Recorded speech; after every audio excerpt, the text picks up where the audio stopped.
Bonjour à tous, je m'appelle Jonathan Pinet et je suis le cofondateur de GoPhoenix. GoPhoenix, c'est une solution pour aider les actifs à se reconvertir vers les métiers de la tech et du digital. Et nous vous aidons à trouver votre voie, trouver votre formation et trouver votre premier emploi. Aujourd'hui, j'ai le plaisir d'accueillir Camilo. Bonjour Camilo. Bonjour Jonathan. Est-ce que tu pourrais commencer par te présenter et présenter ton parcours? Oui, avec plaisir. Écoute, moi, je m'appelle Camilo Rodriguez. Je suis un entrepreneur et un expert en intelligence artificielle. Je suis le fondateur de Parler IA.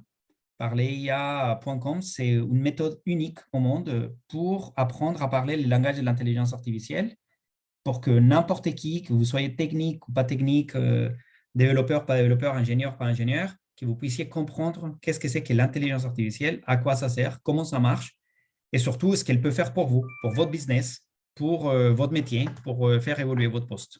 Du coup, parler IA, vraiment, c'est une méthode pédagogique unique au monde qui repose sur la pratique, parce que moi, je pense que l'IA, comme l'anglais, ça s'apprend. Et l'anglais, ça s'apprend en parlant. Ça ne s'apprend pas en lisant des bouquins, ça ne s'apprend pas en regardant des vidéos, ça s'apprend en parlant. Et moi, j'enseigne l'IA par la pratique à des personnes non techniques. Et techniques aussi, évidemment, s'ils veulent. Mais voilà. Super. Euh, et avant de fonder ton entreprise et lancer par l'IA, est-ce que tu peux nous en dire un petit peu plus sur ton parcours et comment tu as découvert le monde de la technologie et de l'intelligence artificielle? Oui, tout à fait. Alors moi, à la base, ce qui est intéressant, ce qui rend mon profil un peu pertinent et intéressant pour faire ça, c'est que moi, je ne viens pas du tout du monde de la recherche. Je ne viens pas du monde académique. À la base, je n'ai pas fait un master en mathématiques ou en mathématiques appliquées, ce que la plupart d'experts, en tout cas chercheurs en intelligence artificielle, ils sont faits. Moi, je viens du monde de business. Moi, j'ai fait une école de commerce. J'ai fait un master en développement international de l'entreprise. Et j'ai passé 12 ans de ma vie à travailler pour des petites et des grandes boîtes.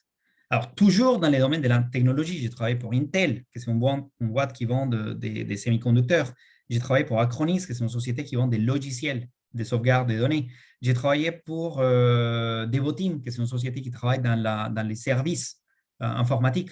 Du coup, j'ai toujours travaillé dans l'informatique, mais toujours dans la partie commerciale, business, marketing.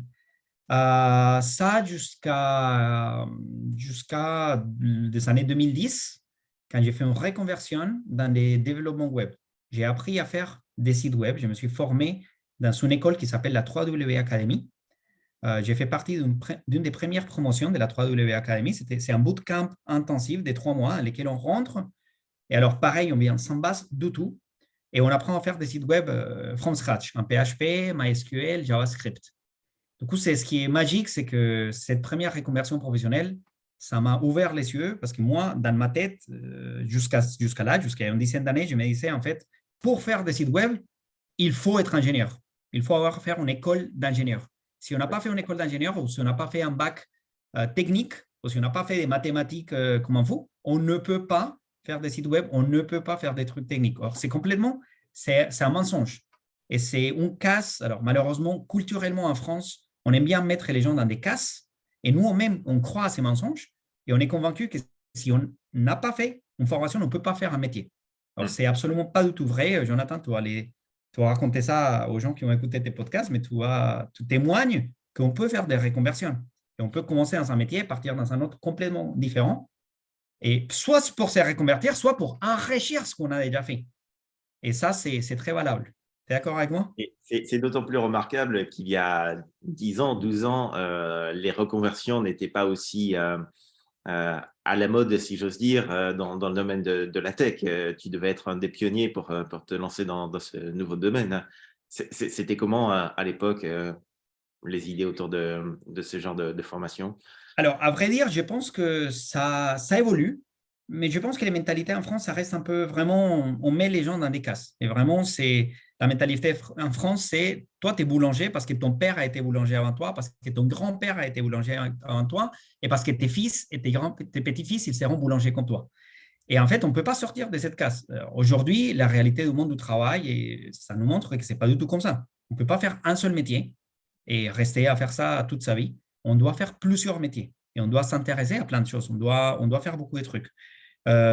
Surtout quand on est entrepreneur et surtout quand on est dans le monde de la technologie, parce que ça bouge. Parce que ce qu'on fait aujourd'hui, ça n'a rien à voir avec ce qu'on fera dans 10 ans. Les métiers qu'on fait aujourd'hui n'ont rien à voir avec les métiers qu'on a fait, qui n'existaient pas il y a 10 ans et encore il y a 20 ans. Ça bouge tellement vite qu'on doit se retransformer tous les temps, tous les temps, tous les temps, tous les temps.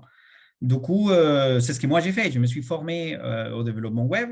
J'ai travaillé en tant que développeur web pendant quelques années, en tant que freelance. Ce qu'il a fallu évidemment que j'apprenne tout ce qui est autour de l'architecture cloud, parce que ça ne suffit pas de faire des sites web, il faut les héberger, il faut les migrer, il faut s'en occuper d'eux. Du coup, il a fallu que j'ai gagné pas mal en compétences dans toute la partie cloud. Et en fait, finalement, j'ai vu qu'il y a une opportunité autour du machine learning. Qui dit machine learning dit intelligence artificielle. J'ai commencé à vendre des services comme ça quand parce que j'ai fait un court passage justement chez Devoteam, c'est une SS2I qui vendait des services informatiques. Et du coup, je me suis rendu compte qu'il y avait quand même une belle opportunité autour de l'IA et que l'IA, il n'y a pas grand monde qui connaissait. Et je lançais mon cabinet. Mais avant, je me suis formé. Je me suis formé en ligne. Alors, pour te dire, je me suis formé dans un cours de Andrew Ng, et c'est un des pères du machine learning, c'est une des personnes les plus influentes au monde dans les machine learning, que tu peux trouver sur Coursera. Coursera, non? Sur Coursera. Alors, c'est un cours très, très populaire qui s'appelle tout simplement Machine Learning, que j'ai fait. Ça dure 3 mois. C'est très intense. Alors, c'est très intense, c'est très intéressant, mais il y a beaucoup de gens qui en donnent parce que ce n'est pas les cours les plus fun. Parce qu'au bout d'un moment, il y a beaucoup trop de mathématiques à mon goût, il y a beaucoup trop des concepts un peu abstraits à mon goût. J'ai fait aussi la spécialisation qui s'appelle Deep Learning, c'est les 6 mois après, pour aller un peu plus loin dans tout ce qui est réseau convolutionnel, apprentissage profond, des choses comme ça. Pareil, Andrew Ng, c'est quelqu'un d'extrêmement brillant dans son domaine, mais ce n'est pas forcément les pédagogues les plus, la personne qui donne les plus envie de se lancer dans ces domaines. Et il y a beaucoup de gens qui abandonnent. En fait, les taux des personnes qui abandonnent les cours, c'est quand même beaucoup, c'est très important. D'autant que sur Coursera, c'est ce qu'on appelle un MOOC, donc tu apprends par toi-même. Il n'y a pas de mentor en face pour t'aider dans tes projets pour avancer. Alors, il n'y a pas de menteurs, mais il y a des communautés dans lesquelles tu peux poser des questions, il y a des forums, il y a des choses comme ça. Mais oui, ce n'est pas la même chose que d'avoir quelqu'un en face de toi qui répond à tes questions, d'avoir des personnes qui peuvent t'aider. Alors, moi, j'ai eu la chance qu'il y ait eu mon père à l'époque qui s'intéressait au machine learning comme moi et on a fait les cours ensemble. Du coup, on était là pour se soutenir. Mon père, il était en Colombie, j'étais ici en France et on faisait les cours en même temps et on s'est posé des questions. Lui, moi, je n'étais pas très fort sur toute la partie mathématique, dérivée. Dériver des équations. Je ne savais même pas ce que c'était que dériver une équation. Il a fallu que j'apprenne ça pour compléter ces cours. Du coup, mon père m'a beaucoup aidé sur cette partie. C'est bien, on a fait ça ensemble. Je lui remercie beaucoup. Mais oui, alors une des raisons pour lesquelles j'ai lancé mes cours, c'est parce que je voulais avoir une nouvelle pédagogie, une nouvelle façon d'enseigner la même chose, mais de façon un peu plus ludique. Bah, justement, j'allais te demander, quelle a été ta motivation pour aller jusqu'au bout de ce cours qui était peut-être pas facile ou pas très abordable au premier abord? Qu'est-ce qui Pourquoi t'a... est-ce que j'ai fini les cours? Qu'est-ce qui m'a donné envie de continuer les cours et aller jusqu'au bout? Oui. Ah, pour moi, c'était. Enfin, déjà, quand j'ai commencé un truc, je l'ai fini. Je me fais une promesse, j'ai fait un investissement, du coup, il faut aller jusqu'au bout. Mais aussi parce que ça faisait partie primordiale de tous les projets que j'avais en face. Moi, je voulais lancer un cabinet de développement logiciel pour faire des logiciels d'IA pour les entreprises. Ça, c'était mon rêve. Ça s'appelle les Machine Learning Lab. C'est mon cabinet, c'est mon entreprise. Moi, j'ai trouvé qu'il fallait que j'acquière ces connaissances, que je sache de quoi je parle. Sinon, je ne me sentais pas légitime vis-à-vis de mes clients. Du coup, en fait, il fallait que je me forme, en tout cas, le plus possible, que je comprenne vraiment, si ce n'est que les bases de l'intelligence artificielle pour pouvoir au moins parler de ça avec mes clients. Après, une formation, c'est une formation. On apprend beaucoup, surtout avec la pratique. On apprend beaucoup aussi, surtout parce qu'on fait, parce qu'on s'intéresse. Il ne faut pas avoir une formation. Une formation, ça ouvre la porte. Mais après, tout ce qu'il y a derrière, ça dépend de la personne. Il ne faut pas s'arrêter à la formation. Et du coup, la suite après cette formation, comment tu t'y es pris pour trouver tes premiers clients? Alors, moi, comme je t'ai dit, moi, je pense qu'il faut. L'ennemi du bon, c'est les parfaits.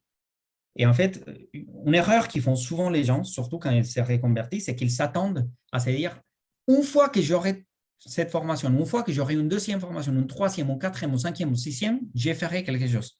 Et du coup, en fait, la formation, c'est un chemin On finit jamais de se former. Et Oui. on peut toujours apprendre de nouveaux trucs. Et moi, je ne pense pas qu'il faut attendre tout avoir avant de se lancer. Moi, je t'explique. En 2018, j'ai lancé mon entreprise et j'ai commencé à lancer des conférences. En fait, pourquoi j'ai fait des conférences? C'est parce que c'est ce que je savais, c'est ce que je connaissais. Je venais d'un background commercial dans lequel, pour trouver des clients, on faisait des conférences, on invitait des gens, les gens ils venaient, et du coup, s'ils s'étaient intéressés, après, on entamait les discussions. Du coup, organiser des conférences sur un sujet, c'est ce que je savais faire. Mm.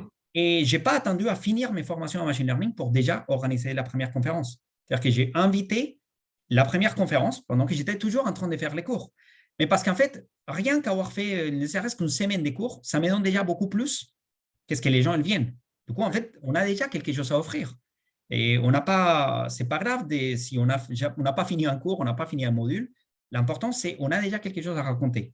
Or, moi, je n'ai pas commencé d'avoir fini toutes les formations et d'être expert dans absolument tous les trucs, de tous les domaines de l'IA, parce qu'on ne va jamais finir, pour me lancer. J'ai organisé une première conférence en 2018 pour expliquer ce que c'est que les machine learning, à quoi ça sert. Voilà, je m'arrêtais là. Et rien que ça, c'était un succès. J'ai eu 14 personnes ma première conférence. J'ai eu une vingtaine la deuxième. La troisième, j'ai eu une trentaine.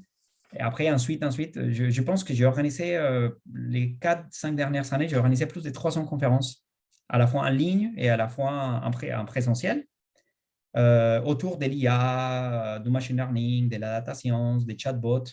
Et c'est quelque chose d'itératif. On les améliore, on les améliore, on les améliore. Mais vraiment, mon conseil, c'est pour une personne qui écoute ces podcasts, n'attendez pas la perfection avant de vous lancer. N'attendez pas d'avoir fini les cours avant de vous lancer. C'est faites. Et en cours de route, vous vous perfectionnez. Mais n'attendez pas. Super intéressant. Il y a deux choses que j'aime bien dans ce que tu dis. C'est d'une part le fait que tu as su valoriser tes propres forces, tes expériences passées. Et ça, c'est vraiment quelque chose qu'on conseille à toutes les personnes en reconversion. On ne repart pas de zéro, on repart forcément de ses propres expériences. Et même si ça n'a pas toujours grand-chose à voir avec la technologie, il y a des aspects, des éléments à retrouver pour se différencier et se démarquer. Donc ça, c'est super. Et l'autre point, c'est effectivement de se lancer et de ne pas attendre la perfection. Je pense que dans le domaine de la reconversion, on est souvent confronté au syndrome de l'imposteur. Je pense qu'on l'est tous à un degré plus ou moins important. Mais c'est finalement par la pratique, l'action, qu'on parvient aussi à surmonter ce genre d'appréhension. Oui, tout à fait. Bah, tu sais, il y a une phrase d'un philosophe très connu qui dit la vie doit être vécue en regardant vers l'avenir, mais elle ne peut être comprise qu'en se retournant vers le passé. C'est-à-dire que des fois, surtout quand on fait une reconversion, on fait des choses et on ne sait pas si c'est les bons choix. Mais il faut les faire et il faut se lancer. Et même si on ne comprend pas à quoi ça sert, à quoi ça va me servir, c'est quelques années après qu'on va se dire, mais en fait, ce que j'ai fait, ça a énormément de sens. Et c'est très, très logique ce que j'ai fait. C'est les seuls schémas possibles qu'il fallait faire, c'est ce que j'ai fait. Mais ça, on ne peut pas les savoir sur les coups. Du coup, il faut avoir un peu confiance, il faut avoir un peu foi, si je veux dire, religieuse, dans le fait que les choses qu'on fait sont les meilleurs choix. Les décisions qu'on prend aujourd'hui sont les meilleures décisions. Parce qu'on les prend aujourd'hui, parce qu'on est convaincu et parce que ça a à voir quelque chose. Après, l'histoire, on va la raconter après. On va pouvoir lier tout ça après. Tu vois, si tu me demandes, mais en fait, qu'est-ce que ça a à voir les business et l'intelligence artificielle? Il y a 10 ans, je t'aurais dit, mais rien du tout. Peut-être, je ne sais pas, peut-être il n'y a pas, non. Mais aujourd'hui, oui, je les vois. Et aujourd'hui, je suis capable de raconter une histoire de pourquoi mon parcours m'est rendu unique et que moi, en fait, la différence avec les autres experts en IA, c'est que moi, je ne viens pas du domaine académique, que je ne viens pas du domaine mathématique. Et qu'en fait, par exemple, moi, je viens dans une entreprise, là où un ingénieur, une personne qui aurait fait une école d'ingénieur, la première question qu'il va poser dans un projet de data science, c'est quelles sont les données que vous savez? C'est une question légitime. Moi, je m'en fous des données. Je ne vais pas poser la question des données. Je vais poser la question, c'est quoi votre besoin? C'est quoi votre problème? C'est où est-ce que vous perdez l'argent? Qu'est-ce qui vous fait mal à la tête? Et ça, vous parlez au patron, parce qu'un patron, ça l'intéresse. Les données, il ne sait même pas répondre. Du coup, en fait, je parle le langage du patron, mais ça, je l'ai parce que j'ai fait 15 ans de carrière commerciale et que j'ai ces langage business, que c'est soft skills que j'ai développé tout autour de mon carrière. Et aujourd'hui, avec les vernis IA, bah, je viens apporter une solution IA à tout ça. Du coup, aujourd'hui, c'est c'est extrêmement compétitif et c'est extrêmement. Moi-même, quand je raconte ça, je me dis, waouh, mais c'est sexy ça comme profil. Mais il y a 10 ans, ce n'était pas le cas. Il y a 10 ans, ou quand j'ai commencé à me lancer dans l'IA, mais je me disais, mais est-ce que c'est légitime? Est-ce que c'est légitime de se lancer dans l'IA si on n'a pas fait des mathématiques, si on n'a pas un master, si je m'appelle pas, si mon nom de famille n'est pas Jørgen et que je ne suis pas danois ou norvégien, est-ce que c'est légitime de s'appeler Rodriguez et se lancer dans l'IA? Bah aujourd'hui, oui. Justement, la vie ne peut être vécue qu'en avançant vers l'avenir, mais comprise en regardant vers le passé. Voilà. Aujourd'hui, avec le recul que tu as, qu'est-ce qui a été le plus dur dans ta reconversion? Alors, je dirais que ce qui est le plus dur, c'est pour moi, c'est vraiment, c'est tout simplement avancer tous les jours. Et c'est se rendre compte que même si on fait des petits pas, bah, c'est déjà un pas. Et on est mieux aujourd'hui qu'on en était hier. Ce qui est très frustrant quand on se lance dans son reconversion ou dans un projet d'entrepreneuriat, parce que moi, c'est les deux en même temps, c'est et la reconversion et les projets d'entrepreneuriat, c'est qu'on a des belles ambitions. En fait, on s'est dit, c'est la même chose. Moi, je vais être en réussite quand ma société aura fait 1 million d'euros de chiffre d'affaires. Mm. Mais même quand j'aurai arrivé à 1 million d'euros, bah non, ce que je veux, c'est 10 millions. Et quand j'aurai fait 10 millions, bah, je veux 100 millions. Et en fait, la même chose avec la reconversion. Moi, je vais être satisfait de moi-même quand j'aurai fini ces cours. Mais quand j'aurai fini ces cours, il y en aura d'autres. Et quand j'aurai fait ce autres, il y en aura d'autres encore. Et en fait, c'est un chemin infini. Et ça peut être décourageant. Parce qu'en fait, quand on se rend compte de tout ce qu'il y a devant nous, ça peut être décourageant. On se rend compte qu'il y a une montagne des choses à faire, une montagne des choses à accomplir, et on est tout seul en face de ça.